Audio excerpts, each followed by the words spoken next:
Happy Thanksgiving, and in this video I'm going to be going over 3 players that you got to be adding that are currently still available on waiver wires, and I'm also going to be giving you 3 rapid fire must starts from the wide receiver, running back, and tight end positions. That way you are positioned to make a strong playoff push as the fantasy season unfortunately is gearing up for a close. And the first player that we're going to be going over is going to be wide receiver John Metchie from the New York Jets. And as you can see here, he's only rostered in 8.3% of ESPN leagues, and John Metchie is someone that is coming off a pretty solid game. I mean, of course, in a loss versus the Baltimore Ravens this past week, we saw that he actually had 7 targets, tied also with his fellow wide receiver mate Adonai Mitchell. And you know what, when you look at the game logs, you can see here he led the way with 6 receptions, had 65 yards, and also had a touchdown. And when you look back at the film, you can see a lot of the plays that he was able to capitalize on was with yardage after the catch. And I believe that because of that kind of skill set he is someone that is primed to be someone that you should start. And also too, you can see here with the offense, he was very much involved as far as how many snaps he got. He actually was second in this category with 51 total snaps, led all wide receivers with an 86% snap percentage. You can see here only trailing tight end Mason Taylor, who had 88% of the snaps for a total of 52. And quite frankly, this is someone that I believe that if he is going to continue to get this kind of usage, is someone that you got to be adding to your rosters. And I know that we are going to be seeing some bye weeks. I think the last wave of bye weeks will be next week in week 14. So if you are a little bit shallow, I would suggest getting John Metchie, especially considering that we have Garrett Wilson still unfortunately on the IR and still should at least secure some work for Metchie to be involved in fantasy, and someone that it could be worth a start in your flex spots. Another reason why I would suggest for you to start John Metchie this week is because of the matchup he has currently coming up against the Atlanta Falcons. When you look at these previous game logs, you can see here with wide receivers going up against the Falcons, you can see here 70 yards from Chris Olave in week 12, 130 given up to Ted McMillan, as well as 83 to Xavier Legette. And then you see over here Alec Pierce had an 84-yard game. And plus we here, look, Demario Douglas in week 9 going off for 100 yards. So you're seeing here that with this Atlanta Falcons defense, this is a secondary that can be had and could result into a good matchup, of course, if John Metchie is to be utilized the way that we anticipate that he'll be used this week. Now, another player I want you to be adding this week is going to be running back Devin Neal from the New Orleans Saints. And the reason why we're talking about Devin Neal is because of the fact that we got word that he could be potentially filling in for running back Alvin Kamara, and Kellen Moore has said that if anything were to happen as far as Alvin Kamara missing time, Devin Neal is going to be the one that's going to get all those touches. And the reason why I would suggest that you start Devin Neal is because last week versus the Atlanta Falcons had 7 carries to go along with 5 receptions after we saw him have a season high 7 touches the week prior, and someone that I believe that will continue to get the usage that will make you feel optimistic to starting him, especially with Alvin Kamara missing time. And as you can see here, I actually didn't show this earlier, but he's currently still only rostered in 36.3% of ESPN leagues, which means he's more than likely still available out there. So if he is, go ahead and add him, and I would feel confident starting him because of the matchup that he has coming up. And you can see here he's going up against the Miami Dolphins, and when we're looking at the Miami Dolphins and how they rank as a defense, the Miami Dolphins are a bottom 10 defense when it comes to points allowed to the opposing running back. So Devin Neal, someone that if you just quickly scan your rosters, rather scan your free agency waiver wire pool, and if he's still available, I would suggest adding him right away. That way you can put yourself in a good position to have a solid running back going into week 13 in your lineups. Now, this final player I want you to be adding is going to be someone that is coming off of injury, and granted, the threshold as far as availability is a little high, but it's going to be Isaiah Pacheco, because I was looking at this morning, he's only rostered in 64.5% of ESPN leagues, and I understand he hasn't been groundbreaking as far as his productivity. However, this is someone that is going to get a lot of work within this offense for Kansas City. And I know that Kareem Hunt came off a big game last week, having 30 rushing attempts, which resulted to a huge game. But you can see here, even in the game logs for Pacheco, when he was playing, you can see here 10 carries, you see 12, 15, 12, and then he went down and was out since week 9. But someone that is still going to get heavily utilized, and I get it here. Watch, if we look over to Kareem Hunt's usage, Kareem Hunt had a fantastic game where he had 30 rushing attempts for 104 yards, even had a touchdown, but the inefficiency is what obviously concerns me. And the point is, Pacheco is someone that is really going to get a lot of work. I don't anticipate him getting the full workload the minute he comes back, but someone that I think with that percentage being at only 64%, go ahead and scan your free agency buckets to see if he can be someone that you can add to your roster as a depth piece that could actually get more and more work. Another reason why I would suggest you to add Pacheco is because of the matchup that he currently has going up against the Dallas Cowboys in week 13. He is going to be facing a defense that is currently in the bottom 10 as far as points allowed to opposing running backs on a points per game basis in PPR formats. And when we just look at what the Dallas Cowboys have done recently with opposing RBs, you can see here that a pretty good matchup versus the beloved Philadelphia Eagles that I love so much, with only 30 yards given up to both Saquon Barkley and Tank Bigsby. But you can see here big matchups over here where you saw Amari DeMarcado 79 yards, you see J.K. Dobbins 111 yards in week 8, and then you see over here 183 total yards given up to Rico Dowdle in week 6. So this is a team that could be had on the ground. And because it is the Chiefs, I expect that Pacheco will get a lot of work that will make him valuable for fantasy rosters this week in week 13. These are your must-adds for week 13 at the running back position. And the first one is going to be running back RJ Harvey from the Denver Broncos. And I've been a big fan of RJ Harvey as a prospect. And of course, with J.K. Dobbins within this offense, we can see that a lot of his usage unfortunately wasn't being utilized because of it going to Dobbins.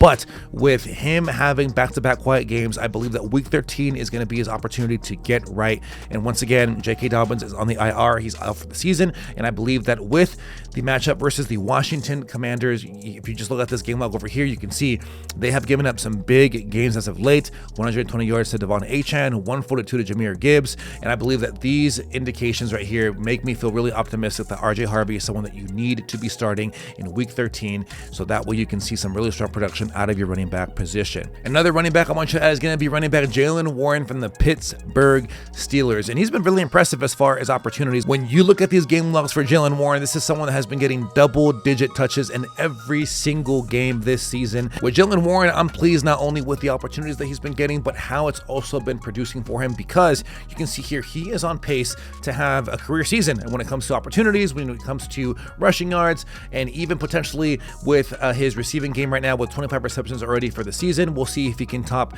what he did back in 2023. But the point is, Jaylen Warren is someone that I'm going to be starting, especially considering the matchup. And not only is this matchup versus the Buffalo Bills going to be a solid one, but even his final stretch run that he has for the rest of the season is someone that I believe you need to be targeting if you can get him in trades, assuming that your leagues haven't finished their trade deadline. Add Jaylen Warren right now because he's someone that will be very solid for you as we get ready for the fantasy playoffs. Another must start at the running back position is going to be Travis Etienne from the Jacksonville Jaguars. And you know what? It's been so refreshing to see him do well.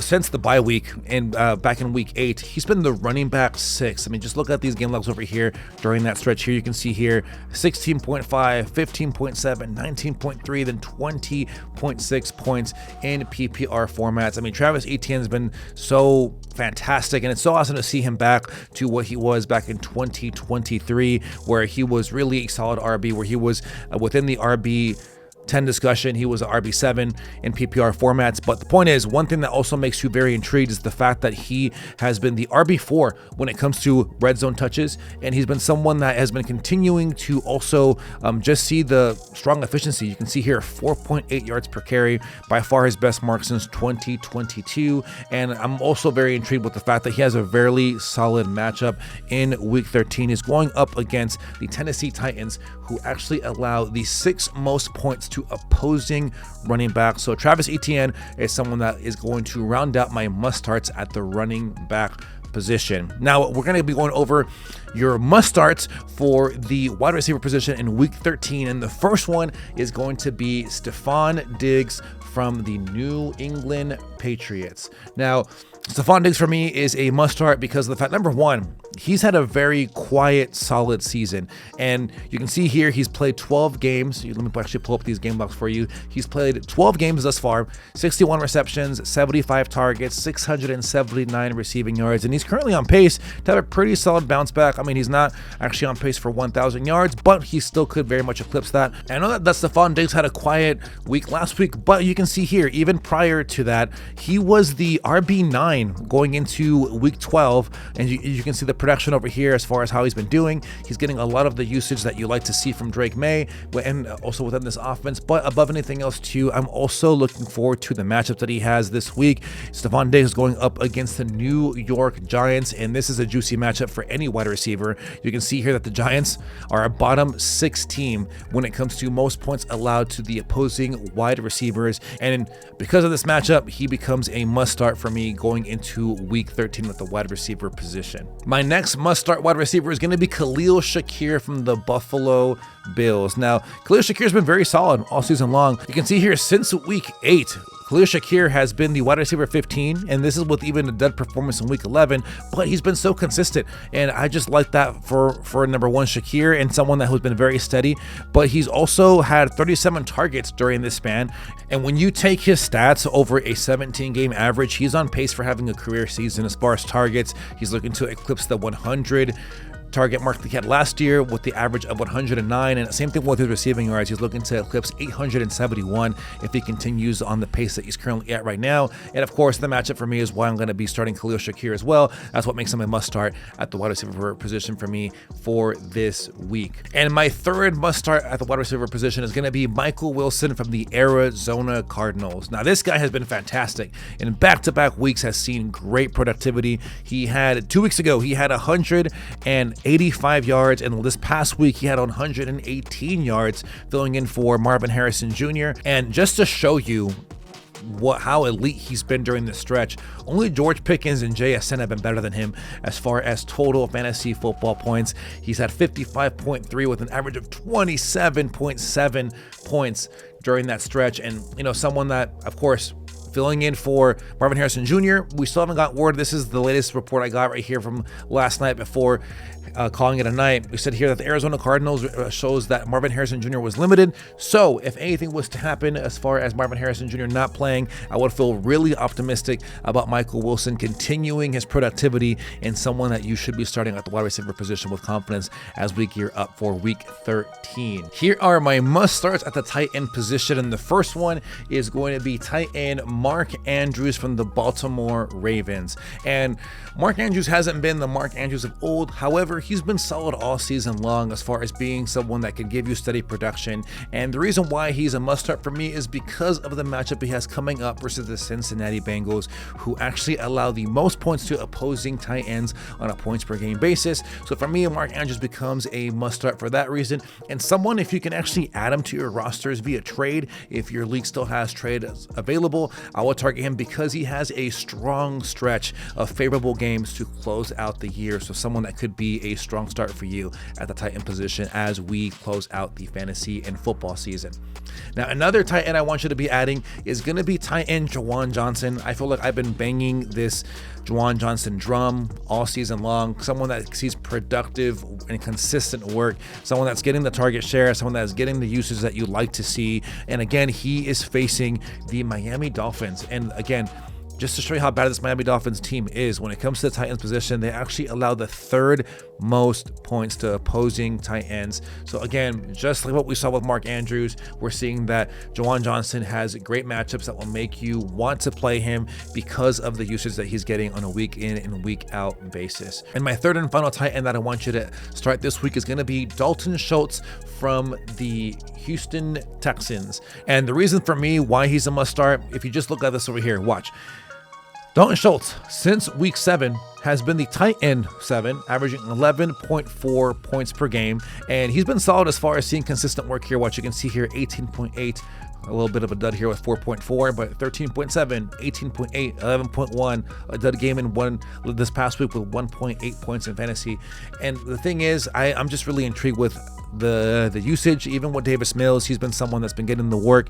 And again, All this boils down to the matchups. He is going to be seeing a very favorable one as well, going up against the Colts, a division rival that actually allowed the 6th most points, currently actually tied for the 4th most points to opposing tight ends. So for me, it's the matchup to go along with the recent success he's been getting as far as getting the usage, and of course also being able to couple that with some solid production. Hey, thank you so much for making it to the very end of the video, and being that it's Thanksgiving, I want to say thank you so much to every single one of you. This has been a milestone season for the channel, and I can't thank you all enough. I pray that you all enjoy a fantastic holiday with your loved ones. Enjoy as much food as possible, reflect on gratitude, and I pray that you guys have a fantastic holiday. Until next time, take care, God bless, happy Thanksgiving, peace.